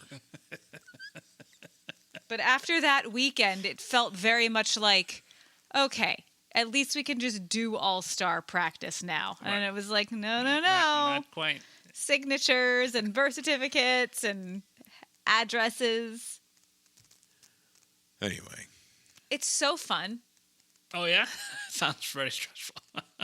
well, finally tomorrow we have our final intermediate game of the regular season, I'll miss it. and that will completely wrap up regular season baseball. I am well into all-star practices with the 10-year-old team, and I will have my second 13-year-olds practice on Thursday, and Katie is into her first full week of practice with the 12-year-old team. And then we have opening ceremonies on Friday, and we're hosting a tournament of 8, 9-year-olds Saturday, Sunday, Monday, Tuesday. And then next, or a week from this Saturday, the games get underway. So. Wow. We have, we're going to spend the morning on Saturday watching 8, 9-year-olds, and then we're going to go fucking half an hour away to watch 13-year-olds, and then we're going to rush back home to watch the College World Series when Georgia plays Texas. Nice. So we're going to progress the baseball. We're going to Yeah. show the progression. And obviously, we're going to have to watch like a Dodgers game or something. It's a 10-15 start. We'll find a MLB game to watch at night. Yeah, got to watch the whole spectrum. We should find a high school game. No, you'd have to move the other one. We don't have time. You've been listening to Cast Iron Brains, a podcast with Bob and Abe, mostly about youth sport. You can find the show on Substack, brainiron.substack.com for more from us. The opening and closing themes of the show are composed by Mark Gillig, tetramermusic.com, Tetramer music.com for more from Mark. Abe, have you made it to the movies the past couple weeks? Yeah, I've been to the movie a few times. I went to go see Backrooms, which is like this, I guess, psychological horror. I don't know what genre it would fall under, but this is like this has been a great like stretch run for horror movies at the box office. There was Obsessions before that, and now Backrooms is doing crazy numbers at the box office. Some YouTuber. Is A24 the only movie studio anymore? Like along Yeah. with Disney? It's like Disney and A24 and that's it? There are others like Lionsgate is still around, but the A24 is kind of like been at the top lately, where they like these movies don't cost a lot to make. For instance, on the other side of it, Masters of the Universe, which I did not see, like they spent $170 to $200 million for a movie that has not produced anything. Whereas this Backrooms, I think Backrooms is $10 million, and they've already made a fuck ton of money. You said Masters of the Universe. This is the He-Man movie. Yeah, the Yes. He-Man, yes. I saw the preview for that and thought it was a joke. Maybe it was a very expensive joke, if so. I did not. Again, I don't know anything about the. Is He-Man a straight dude? I don't think that's relevant. I never liked He-Man. I didn't watch He-Man. I think that's irrelevant. Okay, no, I'm just curious. I have him filed somewhere, and it's He's Yeah, he's he's certainly gay coded. gayer than Conan the Barbarian, probably. Yeah, because it's for children, so he can't be raping the women. okay. There you go. So if you just look at him, but it was the 80s. They Yeah. all looked like that. yeah. So what is Backrooms about? So it is. It's about this dude who's like. I guess his wife left him, and he's like very sore about it. Or they got divorced, and he's very sore about it. He worked at some store, and it turns out that this store goes on forever. Like there's like back rooms. Like it's this like liminal space kind of movie where everything just looks very weird. And then like his shrink is also. She has like some backstory where her mom was mean to her, and and she had her committed, and she feels some kind of way about it, and she also has access to this back room. And then the story just kind of becomes kind of a bit crazy, like a very absurd horror movie kind of thing. It's worth watching once because it's not your typical movie. It's not structured like Obsessions was, for instance. So it's worth a watch. I probably will never see it again, but it's worth a watch the first go around. I also saw a lot of one and done kind of movies. I saw 3 movies in all. So the second one was Power Ballad with Paul Rudd and one of the Jonas Brothers. Not a very good movie. Was it about like hair metal? Basically, it was like this musician, Paul Rudd. The moment came and went. He never amounted to much. He met some woman in Ireland, and then he gets married. And he's like, he's living a life. He does this wedding venue circuit thing with some bandmates, but he still writes, and he's still kind of like wishing that he could have been more. And then the Jonas Brothers character is like he just got out of a boy band and he's trying to strike it on his own as a singles guy. Anyways, he steals a song from Paul Rudd when they were just kind of just riffing, like, hey, we're both musicians. And Paul Rudd thought that the kid was cool. Like, oh, for like a boy band guy, you're pretty cool. But the boy band guy steals his music, and then it catapults him to like success. And Paul Rudd basically spends the whole movie trying to get back at him. It's one of those kind of things. It says a musical comedy drama film. Now, is it a musical in any sense? Like, are there songs that propel the action forward, or is it just occasionally there's a song in it? So here's the problem. In the movie, in the universe, the song that the Jonas Brother character stole from Paul Rudd is supposed to be like this hit, like this obvious hit is going to take him to the next level kind of songs. But when you listen to it, you just kind of have to believe that in this world, this would be like, it would shoot atop the chart. So you're saying, so like the Tom Hanks vehicle from the late 90s or 1996 or something, that thing you do, right, which was believably a super catchy fucking song that you could imagine becoming wildly popular in the 1960s. This song is not that. It's not that, but you can just kind of buy into it. I guess because everybody's. So what about like is it like in Tenacious D when they do tribute? He said, "This is not the greatest song in the world. No, this is a tribute." No, it's not. It's played like sincerely, as if that this is like one of the greatest songs ever. Like you got to release that, and blah blah blah. Anyways, apparently Paul Rudd has no record of it. Like basically, there's no like YouTube tape, or there's nothing to show that he created the song. And so that basically like he needs to confront the Jonas Brother guy to say like, you fucked me over, and for the kid to admit it, because that's basically his only proof, because they were just drunk and they were just riffing and he never shared it with anyone. The whole story is kind of makes less sense the more you think of it. But it was. Is it like is it They Might Be Giants guys who sometimes write like all of these popular, like there's a certain artistry to coming up with songs in movies that have to believably be hits. Oh, really? Like, That's the whole thing? Yeah. Like is it Stillwater from Almost Famous? What was the name of that band? The fake band in Almost Famous? Something like that. I don't think it's Stillwater. Sweetwater? There's Sweet Still something. Anyway, like their big power ballad song was supposed to be like, it needed to be believably like Zeppelin-esque, right, and also wildly popular. But anyway, there are certain pop songwriters who are able to craft believable, great successes like that. Right. Although if you did have such a song, why would you burn Stillwater? It was Stillwater, yeah. Why would you waste that on like on a movie? You think you just release it just for real? Oh, money. Yeah, I guess money. Speaking of and movie 3. Yeah, speaking of money, this was just a cash grab, but a scary movie with the Wayans brothers and the like. Wow.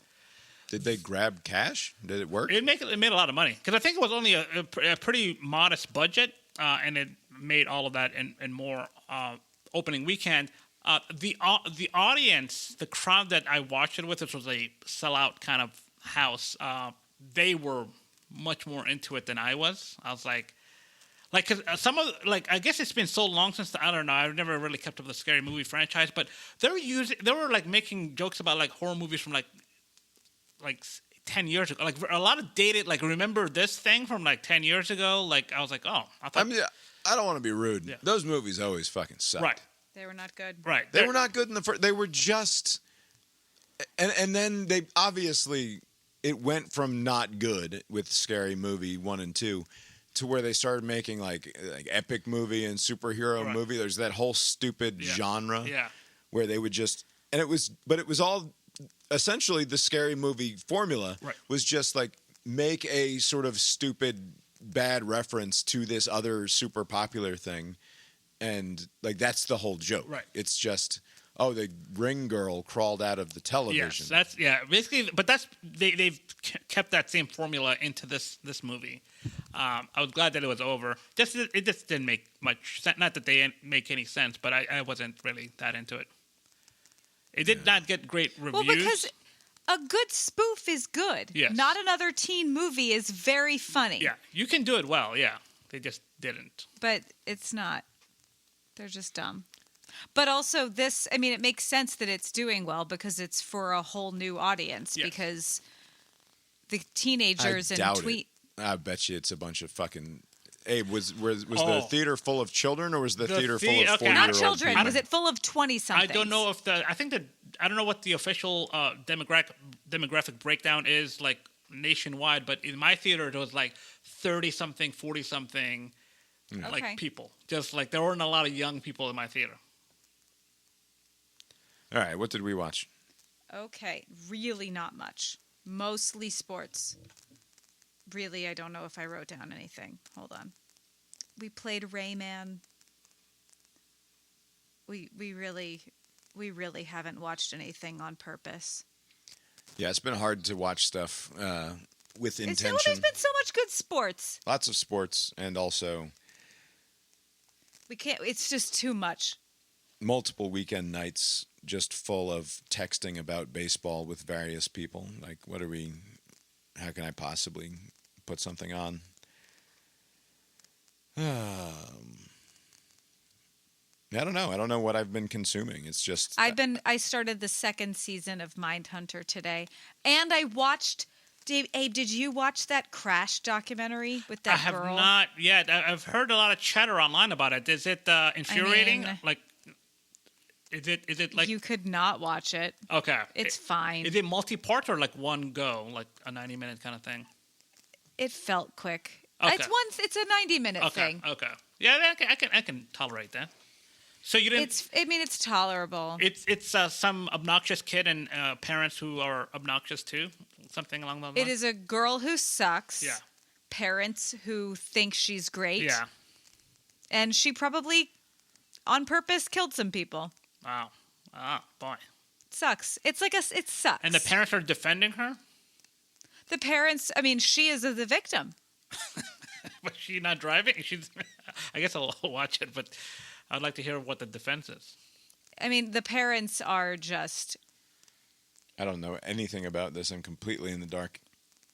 She gets in trouble at school for being a bitch. And the dad comes to pick her up. And he's like, "Did you do the thing?" And she's like, "No." And he's like, "All right, good enough for me. Let's go home." Like... The people who died are her friends? Yeah. Oh, boy. It sucks. It's a sad story. Yeah. And there's a girl who sucks in it. Like, I don't know, you could watch it or not. Oh, I'll watch it. That sounds... maybe I'll watch it on the plane. That would be a good plane movie. Got a big plans here, Abe, right? You're heading to a week from Wednesday or something, right? You're going to the Grand Canyon? I'm going this Thursday. Thursday? Yeah. My goodness gracious.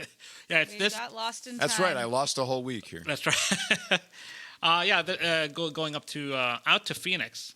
I get to see those stars that I keep hearing about. There's a lot of light pollution in these big cities. Like I got a glimpse of the stars when I went to North Carolina that one time. I was like, holy shit, there's so many of them. And so there's something similar that I'm going to do when I go up to like Flagstaff. Away from you're actively going to seek out a dark part of the sky in order to see lots of stars? Well, there's like I paid like $10 for some sort of Lowell Observatory thing, and they're going to do a big show. Some nerd is going to explain to me what I'm looking at. Cool. Be nice. So like there'll be fucking telescopes and shit, or you just Yeah, okay. yeah. There's telescopes and stuff. Yeah. The one useful thing I have for ChatGPT is like create me an itinerary. So like it created me this thing, and it's like the Thursday evening. Oh wow. Dark Sky Planetarium add-on. Are you doing anything at the Grand Canyon beyond just like approaching it and gazing upon it, or are you like hiking it or anything? It's 3 days. Like from my according to this itinerary, we'll see how long this sticks, but for like 3 full days, it's like 5 a.m. to 9 p.m. just out and about. Oh, that's great. At the Grand Canyon. And then basically just kind of do it in one kind of thing. And then like the second part of my trip, it's going to be just lounging about in Phoenix in 100-degree weather. Do you camp? No, I am not camping. I was like, I'm not going to do that. I'm not going to get eaten by some animal. I don't understand.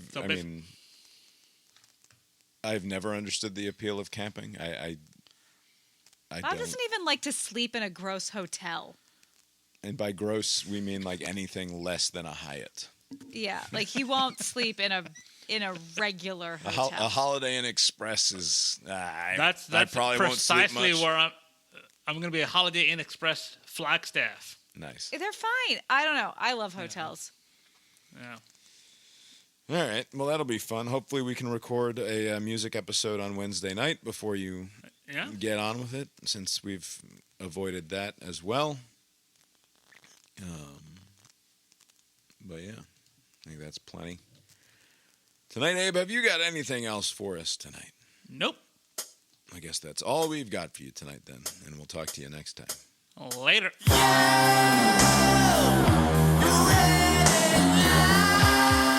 Takes 90-something flights a year. And for his vacation, he took a week and flew to Singapore, hung out with for his like... buddy. Yeah, with his friend. Oh, this wasn't a family kind of outing? No. No, it wouldn't be vacation. It with wouldn't the be family. vacation if the kids were there. Hung out in Singapore for like 30 hours or something, and then got on a plane again and flew home. So And this that was like literally 6 just days. like a stunt kind of. Yeah, sort of. All very silly, but I wonder, is that I guess it's Chris Howard, but I wonder like if somebody else were to do that when you're getting back in customs, you think like like a mule, or like what's the idea? Like who would do this? His butt is just full of drugs, obviously. Yeah, because it doesn't make sense otherwise. It's like, oh, I just did it for fun. Drop them trousers. So people are into this though. Like my brother, even Andrew, was like, "Oh, that's a pretty good flight," but I got my eye on some other super long flight and some other super crazy first class experience. Like, all right, I guess that's. See, at least with my driving, I get to stop by like a shitty gas station here and there. But like you're just like in cramped. I mean, I guess he's not that cramped. He's probably got good seats, Chris. But But still, you're sitting in a. I don't care how comfortable the airline seat is. Yeah, that's true. Yeah. It's not as comfortable as my couch. Yes, that's true. Or my true. bed, or Right. a different couch, or a different bed. Even the best first class commercial airline seat with its own 30-inch television screen is like, what? Right. Like, oh, look at my fancy fucking first class. I've got my own very small television that I get to watch. And I'm like, what the fuck are you talking about? Like, if I get it, like if I have to go to London for work, it is much more comfortable for me to be in this fancy seat. Right. But like for fun, no. For fun. No. Go to the fucking beach. Or not. Or yeah. But hey, if you're into that. I guess.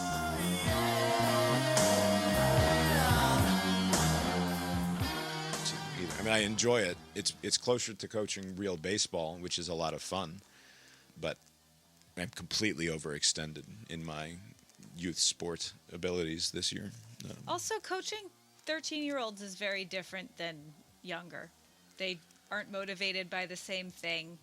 Yeah, you can't They're really. not cute. You can't coach the hell out of them the way I can coach the hell out of a team of 9 and 10-year-olds. Oh, really? Are they just like not just like they don't listen, or what's the issue with the 13-year-olds? Yeah, fucking teenagers They suck. don't think they think it's cool to not listen. They think it's cool to goof off.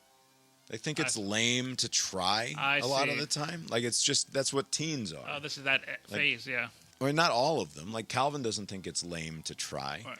But, like, He's just lazy as shit. sure, he's lazy. But, like, there are kids who are convinced that, like, trying means you're a fucking loser. And either you're good at something or you're not. And why would I try?